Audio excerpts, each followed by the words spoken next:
Okay, इस बीच Reliance industries के नतीजे आ चुके हैं और उन नंबर्स की तरफ रुख कर लेते हैं। सो फार जो प्राइमा फेसी फिगर्स आ रही हैं वो एक एक करके आपकी स्क्रीन पर लेकर आते हैं। पहले बात करते हैं कंसोलिडेटेड रेवेन्यूज की। जो एक्सपेक्ट किया जा रहा था कि रेवेन्यूज 2,30,000 करोड़ का आंकड़ा रह सकता है, लेकिन जो आंकड़ा आया है वो 2,67,000 करोड़ का आया है। तो यानी जो इनिशियल फिगर्स आ रही हैं वो एक्सपेक्टेशन से बेटर दिखाई दे रही हैं। मुनाफे का आंकड़ा आपकी स्क्रीन पर ये रहा। कंसोलिडेटेड आय का आंकड़ा 2.25 लाख करोड़ से बढ़कर जो कंसोलिडेटेड रेवेन्यूज हैं वाई बेसिस पे वो 2,40,000 करोड़ के आसपास का रहा है। ये कंसोलिडेटेड रेवेन्यूज वाई बेसिस पे, हालांकि जो नंबर्स हैं वो एक्सपेक्टेशन से बेटर दिखाई दे रहे हैं। एक बार दिखाते हैं आपको मुनाफे का आंकड़ा। आशंका ये थी कि मुनाफा स्लाइटली कम रह सकता है, घटकर आ सकता है 10% के आसपास, लेकिन जो आंकड़ा आया है मुनाफे के, अगर मुनाफे के नंबर दिखाएंगे तो वो भी एक्सपेक्टेशन से बेटर साइड पर आते हुए दिखाई दिया है। जो ओवरऑल कंसोलिडेटेड प्रॉफिट्स हैं रिलायंस इंडस्ट्रीज के वो 18,540 करोड़ के रहे हैं, 17,265 करोड़ से बढ़कर। तो जो दो नंबर्स आए हैं वो दोनों ही एक्सपेक्टेशन से बेटर दिखाई दे रहे हैं। एक बात देखेंगे एबिटा और एबिटा के मार्जिन्स भी। यतिन भी इनफैक्ट हमारे साथ अब कनेक्ट हो चुके हैं। यतिन, जो इनिशियल फिगर्स दिखाई दे रही हैं वो तो एक्सपेक्टेशन से बेटर दिखाई दे रही हैं। बिल्कुल, और अगर हम अभी रिलायंस इंडस्ट्रीज़ की बात करें तो सेल्स जो है एक्साइज ड्यूटी काटने के बाद नेट लेवल पे लगभग 2,40,000 करोड़ रुपए के आसपास आ रही हैं। और अगर हम नेट प्रॉफिट की बात करें तो जो रिपोर्टेड नंबर है वो 21,800 करोड़, लेकिन जो कंट्रोलिंग इंटरेस्ट अगर आप देखें और कंसोलिडेटेड नंबर्स देखें तो जो attributable to owners of company है वो है लगभग 18,540 करोड़ रुपए। तो कहीं ना कहीं नंबर्स जो हैं अनुमान से थोड़े बेहतर आपको दिखाई पड़ रहे हैं। ऑब्वियसली जो सेगमेंटल परफॉर्मेंस है रिटेल की, जियो की, वो डिजिटल सर्विसेज की, वो सब देखने लायक होगी।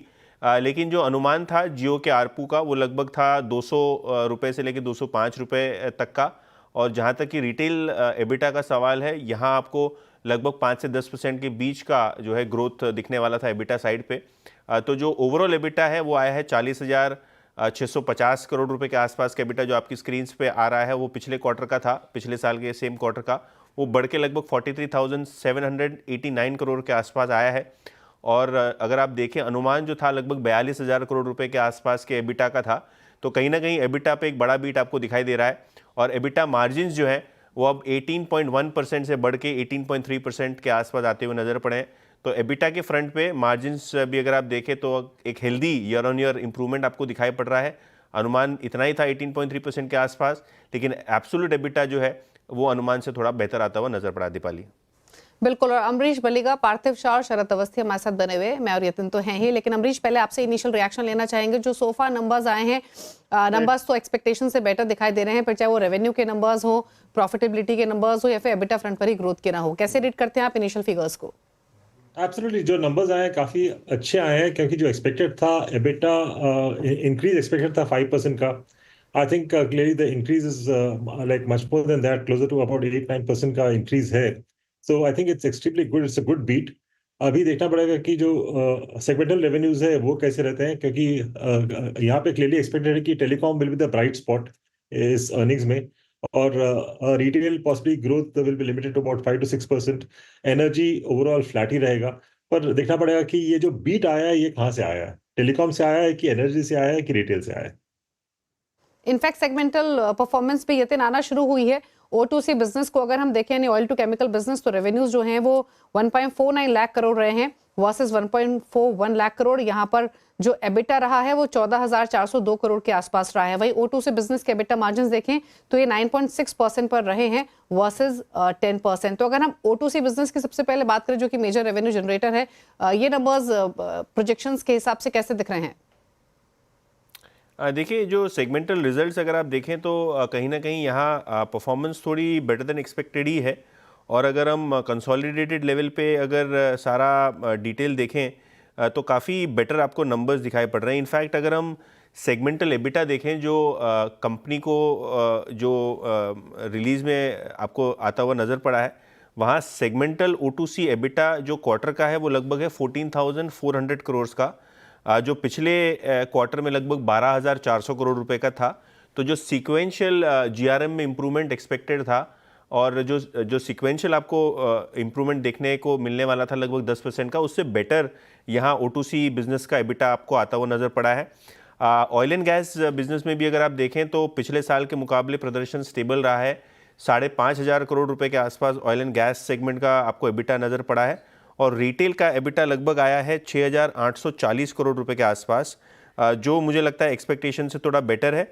और डिजिटल सर्विसेज यानी जियो प्लेटफॉर्म्स का जो एक्सपेक्टेशन था और जियो का जो प्रदर्शन था, डिजिटल सर्विसेज का जो प्रदर्शन एक्सपेक्टेड था, वो हमारा एस्टिमेट था 16,500 करोड़ रुपए का एबिटा, उसके सामने 16,640 करोड़ रुपए का एबिटा जो है आपको आता हुआ नज़र पड़ा है। तो ओवरऑल नंबर आपको ठीक ठाक दिखाई पड़ रहा है।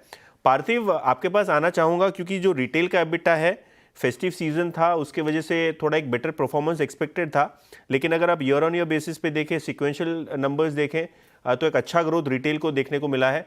इसके अलावा जियो और डिजिटल सर्विसेज का भी एबिटा जो था वो 16,500 करोड़ के आसपास एक्सपेक्टेड था, 16,700 करोड़ के आसपास आया है। तो किस तरीके से आप देखते हैं जियो का परफॉर्मेंस और रिटेल का परफॉर्मेंस? देखिए नितिन जी, जियो के अंदर सबसे पहले हम जानते हैं कि इस बार जो आरपू का इम्पैक्ट है वो कंसेंसस एस्टिमेट था एनीवेयर बिटवीन 203 टू 207 रुपीज। और हम जानते हैं कि जो आरपू का इम्पैक्ट है वो अभी भी आते आते और एक दो क्वार्टर्स लगेंगे, बिकॉज काफी सब्सक्राइबर्स के अंदर लैग रहती है in terms of the incremental ARPU. Plus I think data ये देखना रहेगा कि जो जियो फाइबर है और जो ब्रॉडबैंड सर्विसेज है जो Jio as a telecom company service देती है, उस पे जनरली आरपू ज्यादा रहता है, 500 टू 600 रुपीज पर सब्सक्राइबर रहता है। तो उससे भी आगे जाते हमें लग रहा है कि इंक्रीमेंटल इम्पैक्ट आएगा। तो ये क्वार्टर आई थिंक जो जियो है उसके लिए तो we were very very upbeat के काफी स्ट्रांग और रेजिलियंट रहेगा। और दूसरी अच्छी बात यह है कि लास्ट क्वार्टर में इन्होंने थोड़े सब्सक्राइबर्स घुमाए थे, लेकिन ये क्वार्टर में आई थिंक काफी सब्सक्राइबर बेस रिकूप हुआ था। तो आई थिंक मुझे लग रहा है कि net net Jio has done very well. Retail की बात करें तो रिलायंस हमेशा ये कमेंट्री दी थी पिछले दो क्वार्टर से कि काफी स्टोर जो एक्सपेंशन पास्ट में किए थे उसके स्टोर रैशनलाइजेशन पे उनका फोकस रहेगा, प्रॉफिटेबिलिटी इंप्रूव करने में फोकस रहेगा। और जिस तरह का फेस्टिव सीजन था, मुझे लग रहा है कि फुटफॉल काफी स्ट्रांग रहे। तो I think retail has positively surprise this quarter, because यहाँ पे ज्यादा उम्मीदें नहीं थी कि बड़ा ग्रोथ दिखे, बिकॉज कंसेंसस एस्टिमेट 5% ग्रोथ का था। मुझे लग रहा है कि रिटेल में दोनों in terms of the EBIT as well as in terms of the revenue growth, I think यहाँ पे शानदार बीट है। इनफैक्ट शरद, रिटेल बिजनेस पर आपका आउटलुक भी चाहिए। आप कैसे देखते हैं? जैसे पार्थिव ने भी कहा कि बहुत ज्यादा यहाँ पर एक डिसेंट ग्रोथ की एक्सपेक्टेशंस थी, स्टेबल नंबर्स एक्सपेक्टेड थे, लेकिन जो प्राइमा फेसी फिगर्स आई हैं स्पेशली रिलायंस रिटेल के रेवेन्यू की, तो वहां पर ग्रोथ दिखाई दी है। 83,000 करोड़ से बढ़कर 90,351 करोड़ ये आंकड़ा रहा है। मार्जिन हालांकि रिलायंस रिटेल के स्टेबल रहे हैं, वाईवाई बेसिस पे 7.6%। पिछले साल इसी क्वार्टर में तो सेम नंबर इस बार भी रिपोर्ट हुआ है। हालांकि मैनेजमेंट की कमेंट्री अर्बन कंजम्पशन को लेकर क्या रहती है, स्टोर एक्सपेंशन को क्या रहती है, वो इंपॉर्टेंट है। लेकिन सो फार जो नंबर्स दिखाई दिए हैं रिलायंस रिटेल के, आप अग्री करेंगे कि पॉजिटिव साइड पर ये नंबर्स आते हुए दिखाई दिए हैं? जी, सवाल मुझसे। जी शरद जी, आपके लिए सवाल। जी, मैं तो ये मान के चल रहा था कि रिटेल मोस्ट प्रोबेबली सरप्राइज करेगा अक्रॉस द बोर्ड ज्यादातर जगहों पे, बट हाँ, जनरल मार्केट कंसेंसस बहुत ऑप्टिमिस्टिक नहीं था पिछले कुछ समय में। जिस टाइप की रूरल लैशिंग हमने देखी है वहां पे इतनी ज्यादा इंप्रूवमेंट नहीं दिखी थी। बट जिस तरीके से स्टोर काउंट बढ़ा है, शायद 15% जैसी उनकी जो टोटल एरिया है वो भी बढ़ी है, फुटफॉल्स वगैरह बढ़े हैं। थोड़ा बहुत रैशनलाइजेशन ऑफ प्राइसेस का इफेक्ट है। मेरे हिसाब से जैसे जैसे ये एब्जॉर्ब होता है प्राइसेस में और एक लोअर बेस पे हम शिफ्ट होते हैं, मेरे हिसाब से रिटेल की ग्रोथ और बेटर दिखेगी आने वाले समय में। और इस क्वार्टर में भी मेरे हिसाब से रिटेल के नंबर्स ने पॉजिटिवली सरप्राइज किया है। शरद जी, आपसे जानना चाहूँगा, बाजार का जो एक्सपेक्टेशन है कि वैल्यू अनलॉकिंग होगी, रिटेल का आईपीओ आए या डीमर्जर आए या उसी तर्ज पे आपको जियो का किस तरीके का आईपीओ का क्लैरिटी मिले, टाइमलाइन वाइज आपका जो ओवरऑल आउटलुक है वो किस तरीके से प्लेस्ड है? कि आपको लगता है कि जो वैल्यू अनलॉकिंग की प्रक्रिया है वो जल्द से जल्द कंपनी को शुरू कर देनी चाहिए? नहीं, मेरे मानने से तो कोई खास फर्क पड़ेगा नहीं, बट मेरे हिसाब से रिटेल से पहले जियो आएगा। और जियो में value unlocking obviously as a business mature हो चुका है, तो मुझे लगता है जो टेलीकॉम बिजनेस है वो पहला होगा ऑन द ब्लॉक। रिटेल को शायद आपको थोड़ा सा वेट करना पड़े, क्योंकि उसको मैच्योर होने में अभी भी मेरे हिसाब से नॉर्मली 12 से 18 महीने लगते हैं नए स्टोर्स को स्टेबलाइज होने में। और पिछले 4-5 क्वार्टर से हमने लगातार देखा है, लगातार रिलायंस ने जो एरिया है वो ऐड किया है। तो मुझे लगता है वो मैच्योर होने में थोड़ा सा टाइम लगेगा। बट सर्टेनली जियो एक मैच्योर बिजनेस है और अगले साल भर के अंदर आप ये उम्मीद कर सकते हैं कि जियो तो मोस्ट प्रोबेबली नई लिस्टिंग आपको देखने मिलनी चाहिए। ओके अच्छा अमरीश, आपने O2C बिजनेस के नंबर्स देखे और रिलायंस रिटेल के भी। जियो के नंबर्स जो अब आए हैं वो भी मैं शेयर कर देती हूँ। मोर और less in line with expectations दिखाई दे रहे हैं। नेट प्रॉफिट्स 6477 करोड़ रहा है 5208 से बढ़कर। रेवेन्यूज 29,300 करोड़ के रहे हैं, यही एक्सपेक्टेशंस थी हमारी इस आंकड़े की।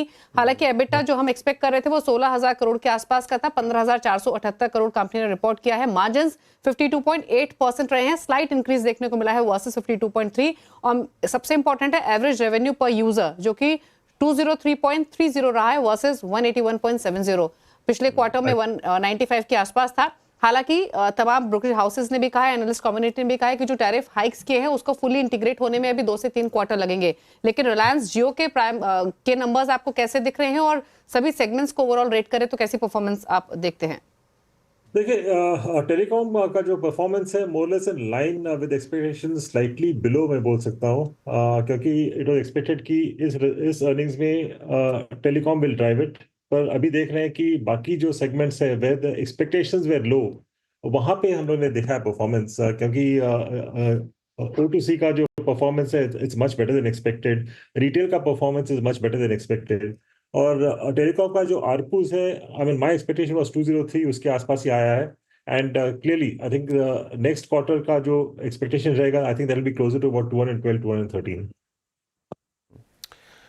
एक्चुअली पार्थिव, आपसे भी इसके बारे में जानना चाहूँगा। जो 203 रुपये 30 पैसे का जो आरपू आया है वो एक्सपेक्टेशंस के हिसाब से मुझे लगता है 204-205 रुपये के आसपास ही आरपू का एक्सपेक्टेशन था, उसी तर्ज पे आता हुआ नज़र पड़ा है।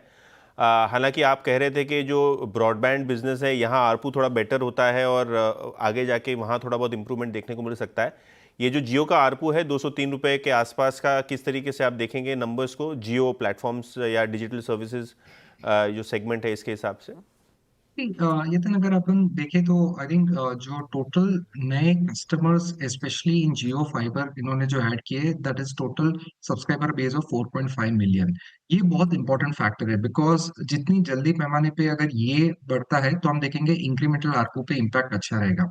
और उन्होंने अपने प्रेस रिलीज में भी ये बताया कि जो आगे जाते रिमेनिंग इम्पैक्ट है जो टेरिफ हाइक का, वो भी प्ले होना बाकी है। तो I agree with Amrish ji कि आगे जाते नेक्स्ट क्वार्टर में we should expect no less than 210 212।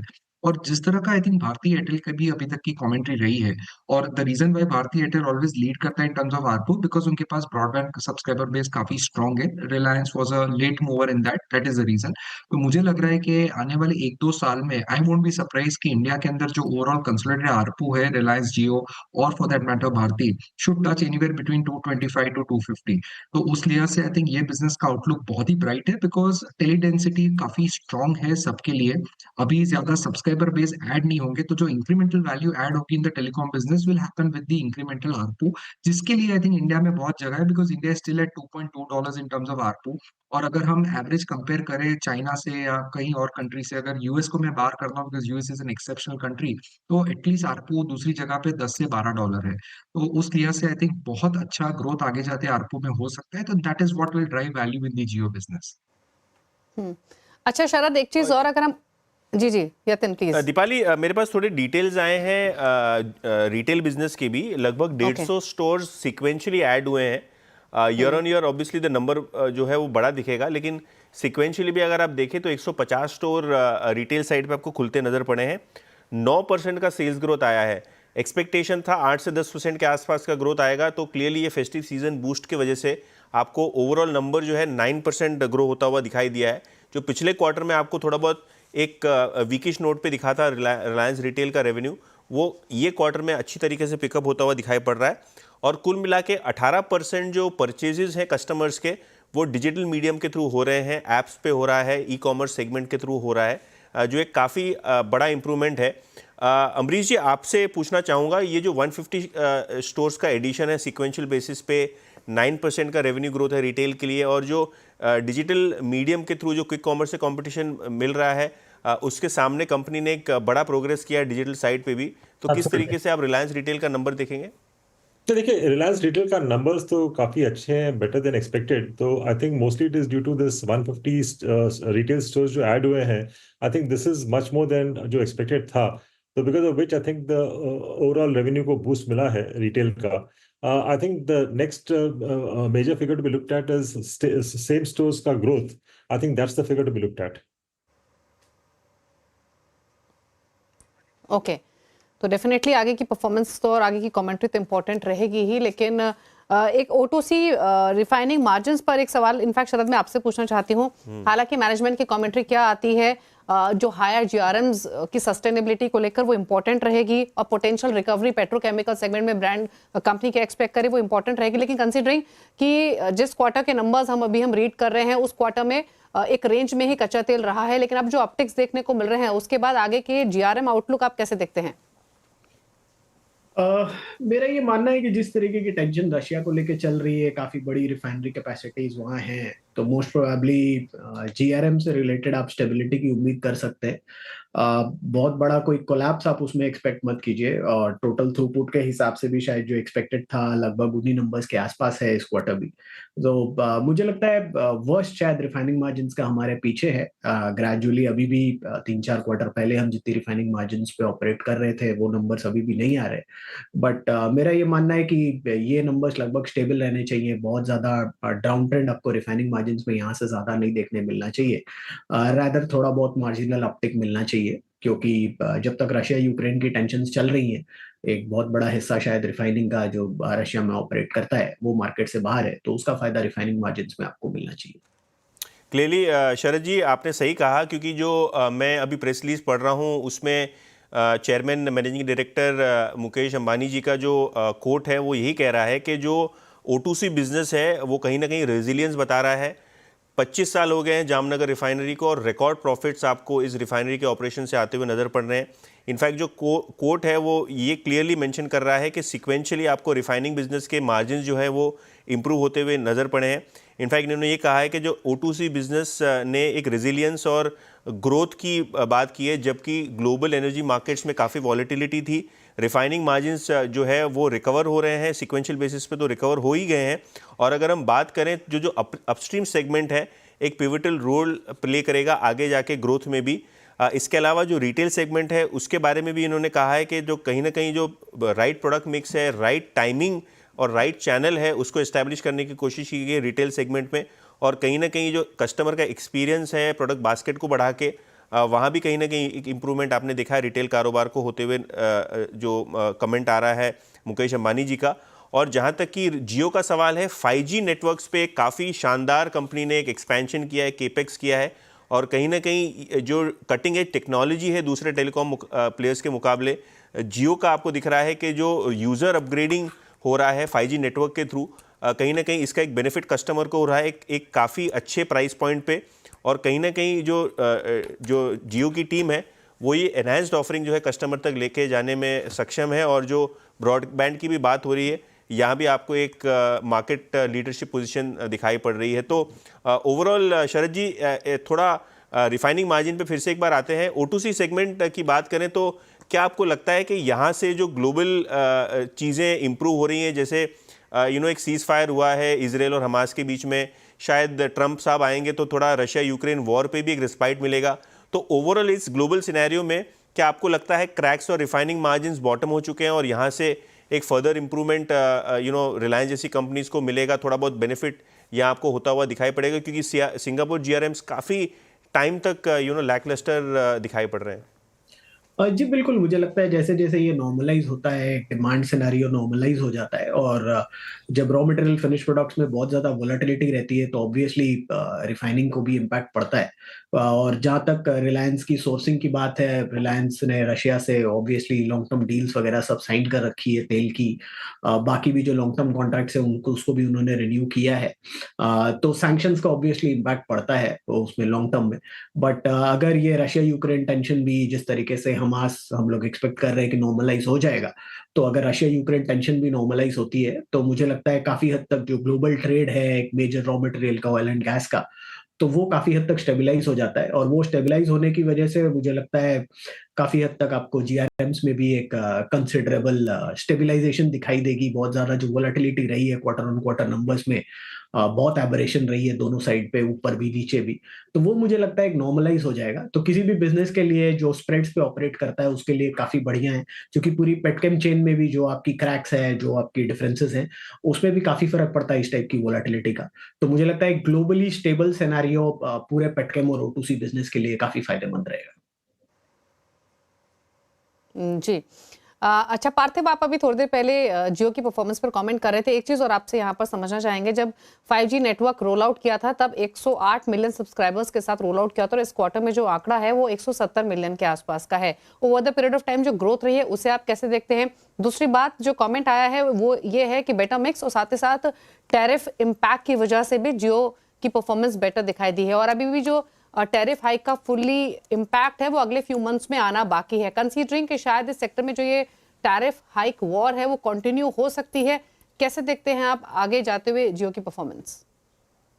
भी मोटा मोटी देखे तो जो 5G की सब्सक्राइबर बेस है टच समवेयर अराउंड 17 करोड़। जो टोटल उनकी सब्सक्राइबर बेस है समवेयर अराउंड 45 टू 46 करोड़ में। तो आगे जाते में लग रहा है कि ये रैंप अप होगा, बिकॉज आई थिंक रिलायंस जियो ने एक अच्छी स्ट्रैटेजी रची है कि फॉर द 5G सर्विस वो लोग ज्यादा इंक्रीमेंटल चार्जेस अभी नहीं ले रहे। They want the subscribers to get acquainted, get used to और उसके बाद आई थिंक आगे जाते मुझे लग रहा है कि पूरे टेलीकॉम सेक्टर में जो जो भी कंपनीज, स्पेशली ये तीन जो लार्ज कैरियर्स हैं, वो लोग 5G रोल आउट कर रहे हैं। तो मुझे लग रहा है कि रोल आउट कॉस्ट को मोनेटाइज करने के लिए I think definitely there will be further increase in the ARPU. और मुझे लग रहा है कि आई थिंक आरपू इंक्रीज में आई थिंक कंसेंसस व्यू रहेगा तीनों बड़े टेलीकॉम कैरियर्स में। तो उस लिहाज से आई थिंक काफी ऑपरेटिंग लेवरेज ये बिजनेस में बढ़ सकती है। I think what we have to observe is कि जो जियो फाइबर का रोल आउट है, I think that is a very aggressive plan. अभी वहां पे सिर्फ 4.5 मिलियन सब्सक्राइबर्स है। यहाँ पे आई थिंक मुझे लग रहा है कि टीयर 2 और टीयर 3 में जिस तरह के उन्होंने अनाउंसमेंट किए थे लास्ट ईजीएम में to roll out very rampantly, तो ये I think overall incremental ARPU में एक एडिशन कर सकता है। तो we are very very upbeat on the Jio hmm, business, because पूरी ऑपरेटिंग लेवरेज की गेम है। काफी कैपेक्स उन्होंने ऑलरेडी कर हम्म, चुके हैं, तो यहाँ से ज्यादा इंक्रीमेंटल कैपेक्स नहीं रहेगा। हम्म, और रिसेंटली आई थिंक जो एजीआर रिलेटेड जो आई थिंक इंटरेस्ट का उनको पास्ट रेट्रोस्पेक्टिव का जो रिलीफ मिला है, जी। That should also add value. Hmm. अच्छा अमरीश, समय की कमी है, बहुत संक्षेप में नंबर्स के बाद कल कैसा रिएक्शन एक्सपेक्ट कर रहे हैं, और अब आपके टारगेट्स या लॉन्ग टर्म व्यू क्या है रिलायंस पर? नहीं नहीं, देखिए लास्ट कई दिनों में काफी अच्छा करेक्शन देखा है रिलायंस में, तो मुझे लगता है कि इस रिजल्ट्स के बाद अपसाइड तो क्लियर है। तो at least in the short to medium term यहाँ से अपसाइड करीब 10 to 15% का तो इजीली आ सकता है। ओके, चलिए, तो ये रह रही रिलायंस पर। और आज स्टॉक डेज हाई पर बंद भी हुआ। बंद होने से ठीक पहले थोड़ा सा स्पर्ट इसमें एक्सटेंडेड आते हुए दिखाई दिया। 1266 पर हुई है क्लोजिंग, लेकिन नंबर्स एक्सपेक्टेशन से बेटर साइड पर दिखाई देते हुए। क्विकली डिस्क्लोजर भी आपको दे दे, सीएनबीसी आवाज जो चैनल आप देख रहे हैं उसका स्वामित्व रिलायंस इंडस्ट्रीज के हाथों में है।